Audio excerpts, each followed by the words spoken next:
മഴയൊന്നു ചാറിയാൽ കർഷകരുടെ നെഞ്ചിൽ തീയാണ്.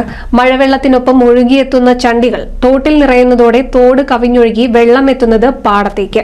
ചങ്ങരംകുളത്ത് 50 ഏക്കറോളം കൃഷിയാണ് വെള്ളത്തിൽ മുങ്ങിയത്.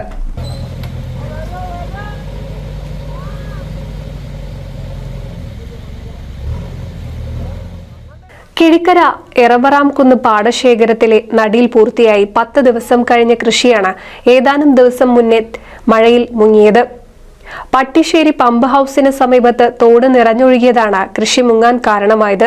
തോടിൽ ചണ്ടി വന്നു നിറഞ്ഞതോടെ ഒഴുക്ക് തടസ്സപ്പെട്ടതാണ് തോട് നിറഞ്ഞൊഴുകാൻ കാരണമായത്.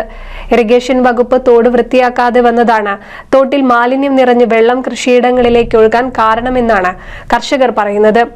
ഇരുട്ടിനെ വകവയ്ക്കാതെ JCB ഉപയോഗിച്ച് കർഷകർ തന്നെ തോട്ടിൽ അടിഞ്ഞുകൂടിയ ചണ്ടിയും മറ്റു മാലിന്യങ്ങളും നീക്കം ചെയ്ത് കൃഷിയിടങ്ങളിലെ വെള്ളം ഒഴുക്കിവിട്ടു. NCV news, Edappal. പല വമ്പൻ പട്ടണങ്ങളെയും ഇളക്കിമറിച്ച വസ്ത്രമഹാത്ഭുതം ഇപ്പോൾ എടപ്പാളിലും. ഡൽഹി, കൊൽക്കത്ത, ബോംബെ, സൂരത്ത്, അഹമ്മദാബാദ്, ഈറോഡ്, തിരുപ്പൂർ എന്നിവിടങ്ങളിലെ ഫാക്ടറികളിൽ നിന്നും ഉൽപാദനത്തിൽ കൂടുതലായി വരുന്ന വസ്ത്രങ്ങൾ ഉൽപാദന വിലയിൽ നേരിട്ട് വിറ്റഴിക്കുന്നു. ഈ വിറ്റഴിക്കൽ മഹാമഹം സ്റ്റോക്ക് തീരുന്നതുവരെ മാത്രം. ആദ്യമാദ്യമെത്തി വസ്ത്രങ്ങൾ കരസ്ഥമാക്കാൻ ഏവരെയും ക്ഷണിക്കുന്നു. വസ്ത്രമഹാത്ഭുതം, എടപ്പാളയം ഗ്രൗണ്ട്, ഗ്രാൻഡ് ദുബായ് മാൾ എതിർവശം, തൃശൂർ റോഡ്, എടപ്പാൾ.